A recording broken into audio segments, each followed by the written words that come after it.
Hi, I'm Jean Schumacher, founder of Simply Plant-Based, where I have programs to help you to change your health destiny, including the PlantBased Academy, where I provide help, support, guidance, and resources to switch to a plant-based lifestyle, as well as the Pregnancy Advantage, where Dr. Deborah Shapiro, OBGYN, she and I help women to get their bodies pregnant ready or help heal your bodies if dealing with infertility issues. Today, I have the honor of connecting with Dr. Lee Ettinger, who's a board-certified pediatric nephrologist and obesity medicine, and is a specialist in hypertension. Thank you so much for taking the time to meet with me here today. Thanks a lot for having me. I'm really excited for our conversation. Oh, it's a good one. This conversation that we're about to have is based upon the article in the American Journal of Lifestyle Medicine, of which you are one of the authors, and it's titled Plant-Based Diets and Hypertension. Let's talk about kidney disease and this sodium and potassium, this balance. I think back to me, I'm a chemistry teacher, group 1A, alkali earth metals, you've got sodium, potassium, both one electron in the outer shell.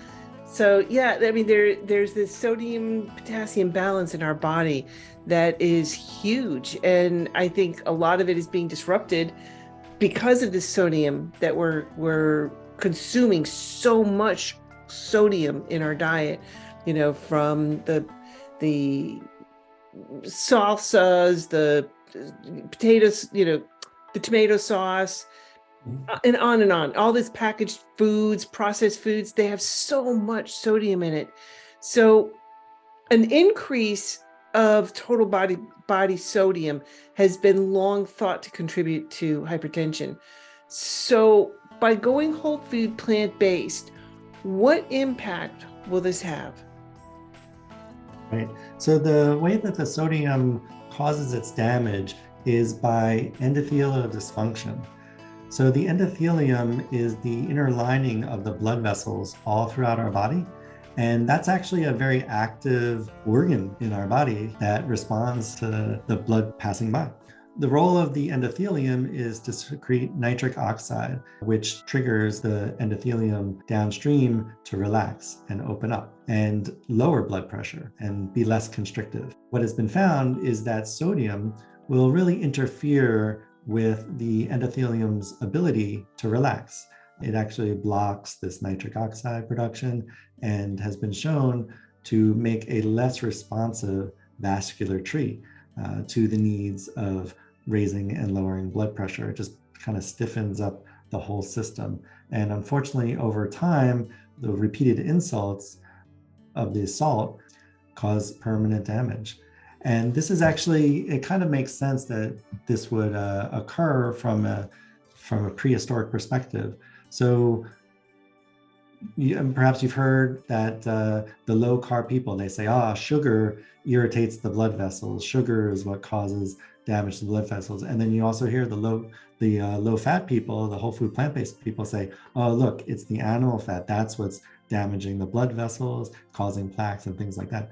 But they're actually kind of both right, because if you can picture our prehistoric ancestors gather around a fruit bush or gathered around a carcass and eating, the fat and the sugar traveling in the bloodstream would cause a relative vasoconstriction, would decrease nitric oxide production in the periphery, and blood would be more centralized. When the blood vessels going down your arm, for example, would constrict, then blood would stay more in the center of the body to aid in the organs of digestion. The hunt was over, the gathering was over. Sitting and eating, we would want our blood not in our muscles, but in our digestive organs to help with digestion.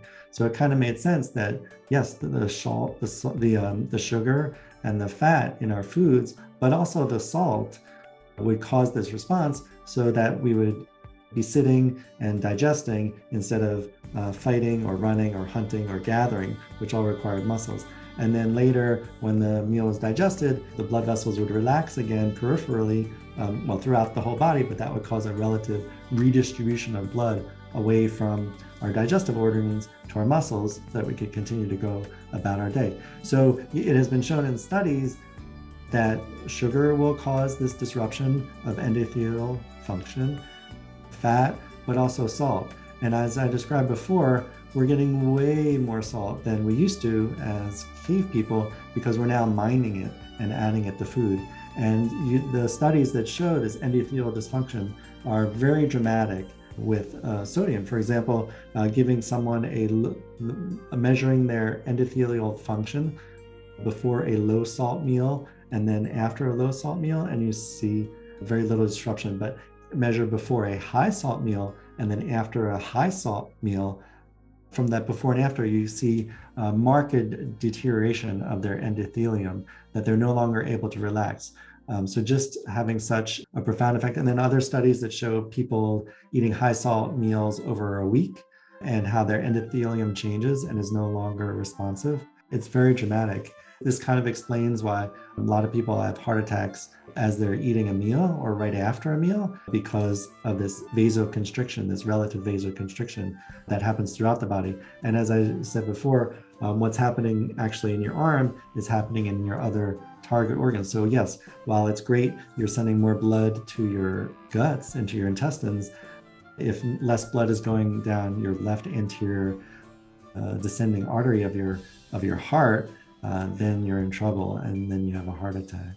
So, and then also you can improve the endothelial function with nitroglycerin. So the studies that show that nitroglycerin given to someone after a high salt meal blunts that vasoconstriction response.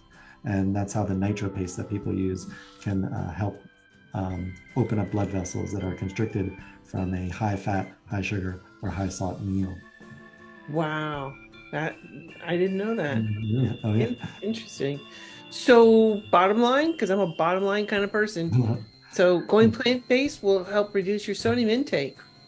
Yes, right? Right, as well as your fat intake, as well as your added sugar intake.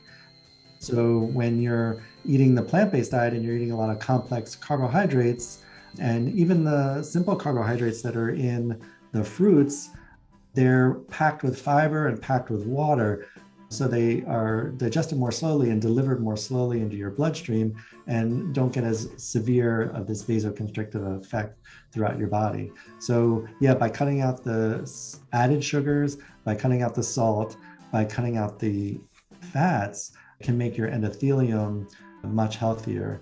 And this, taking it at the next step also, this has been shown in studies of erectile dysfunction, another important organ that needs some blood flow from time to time.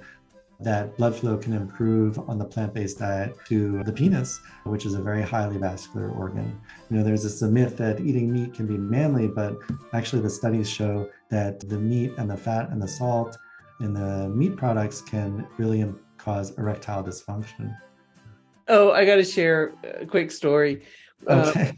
My husband, myself, and my girlfriend and her daughter, who was in her 30s, we went to go see Game Changers. Yes. Okay, so there's this one scene where the urologist is putting this machine on 3 college students, in the peak of their life, their manliness, right?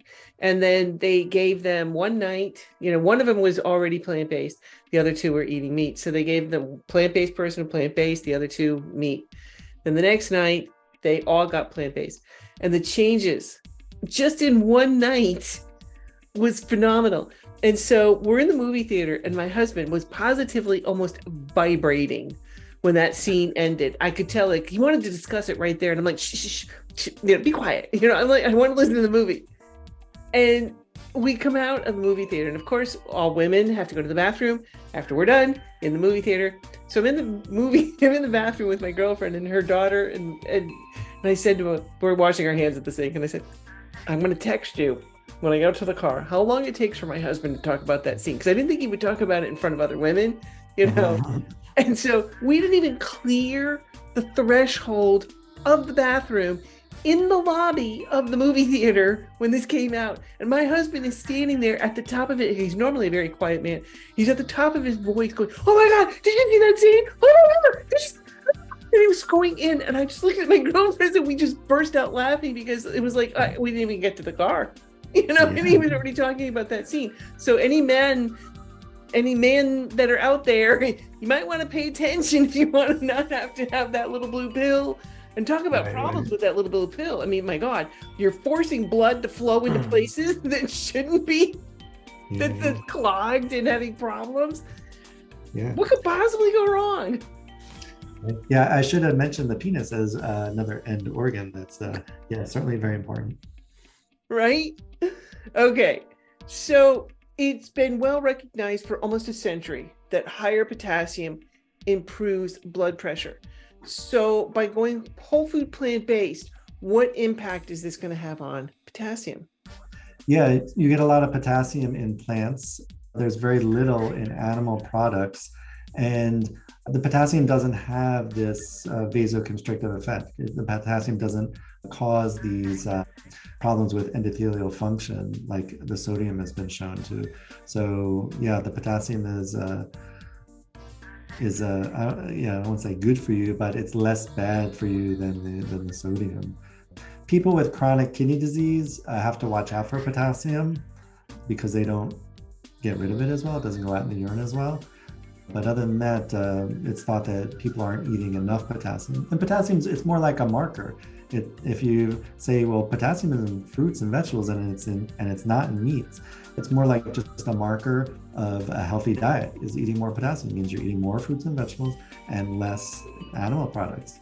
So yeah, sometimes it can be kind of frustrating or misleading almost to focus on one item like that, one ingredient or one component of the food. There's this concept out there called reductionism, like saying, oh, if we just fix this one thing, this one potassium or this one sodium issue, that'll make everything better. But I prefer a more holism kind of approach to say, well, yes, the potassium is in the fruits and vegetables and it's not in the meats. And yeah, let's look at the whole package of fruits and vegetables being good for us and the whole package of meats with less potassium, with more sodium, with trans fats, with cholesterol, things like that. It's hard to separate out what might be the magical bullet in there or the ingredient that's causing all the problems. I prefer to try to take a holistic approach as a potassium more like a marker of a healthier diet. Excellent. Right?